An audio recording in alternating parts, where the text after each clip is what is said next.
Hello, I hope you're doing well today. My name is Ian Green, and I'm the musician for Music Dreams and also for Ian J. Green, two different artist profiles you can find wherever you stream your music. And today I'm going to be working on part 2 of Unit 8 of the Level 10 Harmony course as found through the Royal Conservatory of Music. Let's now go over to the shared screen and we'll discuss the second part of this tutorial series, which speaks about non-chord tones and how to find them and use them. Now, in the first part, we spoke about some of the general aspects of chorale writing in that tutorial. We spoke about the historical elements and how Bach used that material to really fill out the beautiful tunes and the traditional melodies of the Lutheran Church. Now, of course, as we spoke on in that first part, the melody is usually in stepwise motion, is performed very slowly, and also has a similar shape with fermatas at the end of each musical sentence. So or each phrase. So what Mr. Bach does then is he takes that simple melody and makes very complex harmonic choices and fills out 4 parts underneath, in total, I should say. You have your melody, which is soprano, you have alto, tenor, and bass. Now, sometimes it's interesting that Mr. Bach uses non-chord tones as well as harmony. So when you're looking at and analyzing different musical ideas, it's very important to first think about what the melody is, what key you're in, and also what chords could be used to harmonize or to fill in the lower parts. But sometimes Mr. Bach has moving parts. He has half notes and quarter notes and then eighth notes and different things all moving around together in succession. And so when you're looking at the non-chord tones, there are some common ones that he uses. He uses things like passing notes, where we have notes moving by step, either up or down.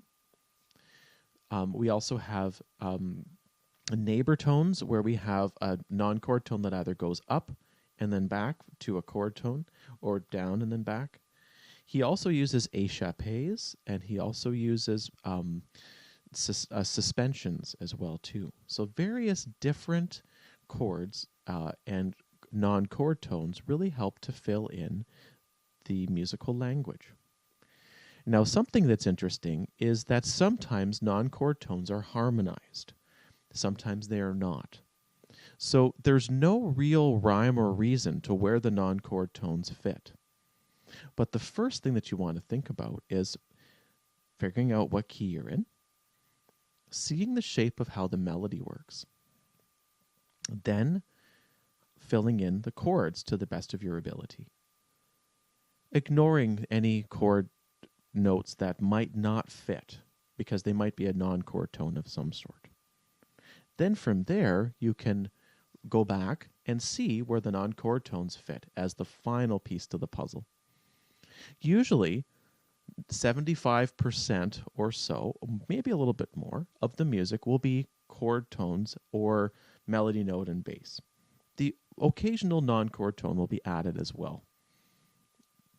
But something to think about too is most of the non-chord tones will actually be used with eighth notes, so that there's that sense of movement. If I were to play example 8.5, this is a perfect example of how you can hear the melody, but then you can also hear how the chords work and the non-chord tones.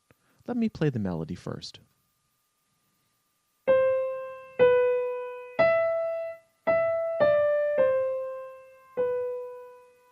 It's a very simple melody.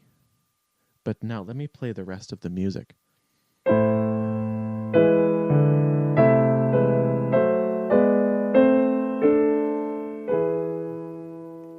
So if I were to play the melody one more time,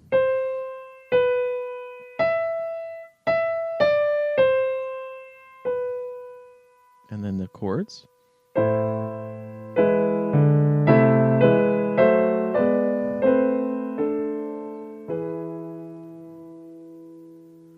you can can hear how he creates that beautiful sense of reverence, but at the same time, there's so much complexity. It's just wonderful. And that's just one literal bar and a half of music.